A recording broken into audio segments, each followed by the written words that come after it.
अब बात करेंगे टीकमगढ़ की, जहां पर दो लड़कियों के साथ बेरहमी से मारपीट का मामला सामने आया है।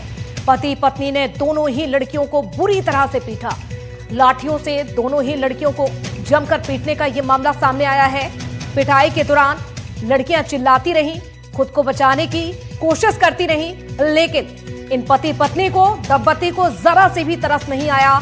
दोनों ही लड़कियों के चाचा निकले हैं ये आरोपी। देखिए, कोई और नहीं बल्कि जो मारपीट कर रहे हैं वो चाचा और चाची थे।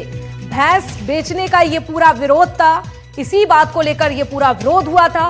गुस्सा भी ऐसा कि चाचा ने, देखिए आप किस तरह से अपनी ही भतीजी पर किस तरह से हमला किया, अटैक किया। ये तस्वीरें वाकई डरा देने वाली हैं। मारपीट की ये घटना सामने आई है।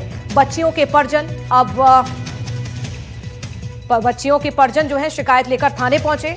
पुलिस को आप बीती बताई, जिसके बाद पुलिस ने जल्द ही अब कार्रवाई का यहां पर भरोसा भी दिलाया। उनने हमें सिर्फ इतना मारो, ना से लड़का, ना से लुगाई, ना से आदमी, तीन हम पका के हमें ऐसे चाहते और लाठी लिया के हमारे हाथ में इतने पूरे हाथ मारत रहे हमें उंगलियां, हमें जब तक मारत रहे जब तक हम डर नहीं रहे। कितनी भैंसें बेच दी? तो भैंसों कर गया बेच दी उन्होंने? बेच दी। तो आप उनको कब बेची थी? उनने सोमवार को बेच दी थी। तो आज 1 महीना होगा हमें ढूंढे भैंस नहीं मिली। तो देखिए, दोनों ही युवतियों ने पुलिस में जाकर कंप्लेन की है, अपनी आप बीती बताई है कि किस तरह से चाचा ने उन पर हमला किया। हालांकि देखना होगा किस तरह की कार्रवाई अब पुलिस की ओर से की जाती है। आगे बढ़ेंगे, बात करेंगे गुना की। युवती से दिन दहाड़े मोबाइल छीन लिया गया। लूट की वारदात गुना से सामने आई है। दिन दहाड़े ये लूट हुई। मोबाइल पर बात करती हुई चल रही थी युवती, लेकिन बदमाशों की नजर पड़ी और मोबाइल लेकर यहां से रफू चक्कर हो गए। बाइक से आए हुए थे 2 बदमाश बताए जा रहे हैं, जिन्होंने मोबाइल छीना, मोबाइल लूटने की कोशिश की। ये वारदात सीसीटीवी में भी कैद हुई है। कैंट थाना क्षेत्र के माहेश्वरी शोरूम के पास की ये घटना बताई जा रही है।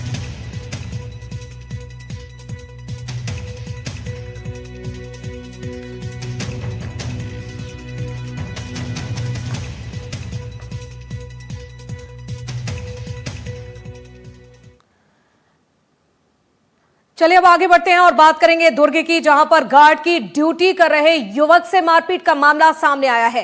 अस्पताल में इलाज के दौरान युवक की जिसके बाद मौत हो गई। युवक के साथ इस तरह से मारपीट हुई कि उसने दम तोड़ दिया। लव अफेयर के बाद ये झगड़ा शुरू हुआ था, ये विवाद हुआ था। तो आरोपियों ने मृतक के परिवार से भी मारपीट की। 1 दिन पहले थाने पहुंचा था पीड़ित परिवार।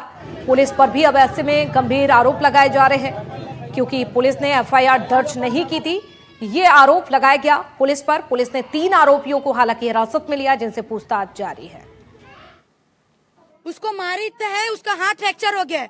मेरे बड़े पापा को जिससे खाना बनाते ना इतना बड़ा, उससे मारे हैं। राजा था, लब्बू था, दादू था और कन्हैया था और सनी था। ये 5 लोग सबसे ज्यादा जो मारा है वो राजा है। राजा मारा है। वो लड़का मेरे आंख के सामने मेरे भाई को मारा है। उसके घर वाले हम लोग को मारे थे। मेरा यहाँ पर पूरा मारे, इधर मारे। मेरी मम्मी बस ये देख के निकली, मेरी बेटी को मारी है, मेरी माँ के पैर को मारे। उनके परिवार के परिचित बहन है जो दूसरे के परिवार में लव मैरिज कर ली है। इसी बात पर ही आज दोनों पक्षों के बीच में तानातानी होने के बाद में जुआ झटके और मारपीट हुआ है। और इसमें नीरज ठाकुर को काफी गंभीर चोट आई है और जिससे आज उसको अस्पताल में लेकर आया गया था, जहां पर डॉक्टरों के द्वारा इलाज में बताया गया कि मृत घोषित कर दिए हैं। मामले में गंभीरता से पुलिस के द्वारा जांच की जा रही है और इसमें टीमें भी बनाई गई हैं कि इसमें किस तरीके की घटना वारदात क्यों हुई है और इसमें कौन कौन लोग शामिल है। इसमें गंभीरता से पुलिस जांच कर रही है।